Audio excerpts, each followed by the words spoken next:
Welcome to the Novena to St. Francis of Assisi, Day 7. My name is Brother Alexis Spagnolo. I am the translator of the collected works of St. Francis of Assisi in the English language, and I will be putting a link in the notes of the show page so you can get a copy of his writings, from which I might be reading for this Days of the Novena. We're reading from the Admonitions, and we've reached the 21st admonition for the 7th day. On the inane and loquacious religious. Blessed is the servant whom, when he speaks, does not manifest all his own thoughts in view of some wage, and is not swift to speak, Proverbs 29:20, but wisely provides what he ought to speak and answer. Woe to that religious who does not retain in his heart, Luke 2:19 and 51, the good things which the Lord shows him, and does not show them to others through work, but who, in view of some wage, desires rather to show them to men with words. He himself receives his wage, Matthew 6:2 and 16, and his hearers bring back little fruit. Now, as I said before, St. Francis, when he uses the word religious in his admonitions, is speaking to his fellow friars who have promised to follow Jesus Christ. But an important thing for us to recognize in Scripture, which St. Francis does here, he says, blessed is that servant. And as Christians, we are supposed to be servants of God, not of ourselves, not of our own agenda, not of our town, families, or nations, but of Jesus Christ. Not even of the Pope, but of Jesus Christ. And this is why the center of Christianity has to do with our service of Jesus Christ. The other important thing he teaches here is that if God gives you some kind of spiritual experience, don't tell everyone about it with words. Start living a better Christian life and prove that you have been graced by God by being more faithful to Jesus. Admonition 22, on correction.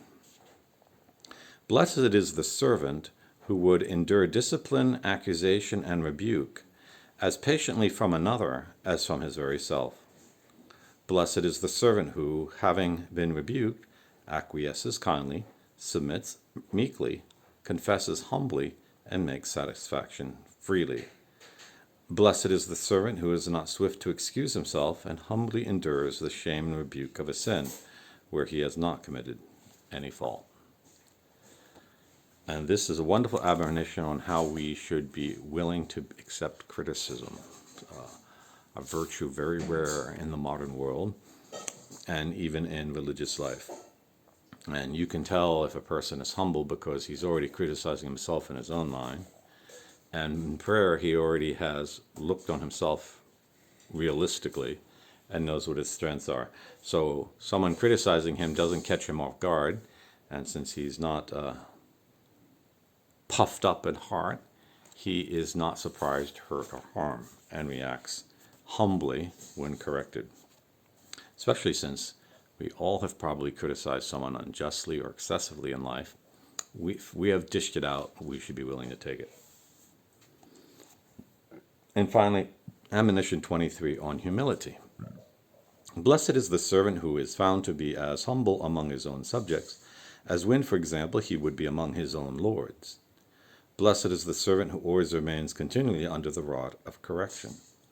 A faithful and prudent servant is he, confer Matthew 24:45, who in all circumstances does not delay to punish his own offenses interiorly by means of contrition, and exteriorly by means of confession and works of satisfaction. Now, when St. Francis says satisfaction, he means doing penance, because penance is to satisfy our spiritual debt with God. And this is a beautiful comparison, because how many people are extremely humble when they're trying to get a favor from an important or powerful person? All of a sudden they change their personality and character when they enter that cocktail room.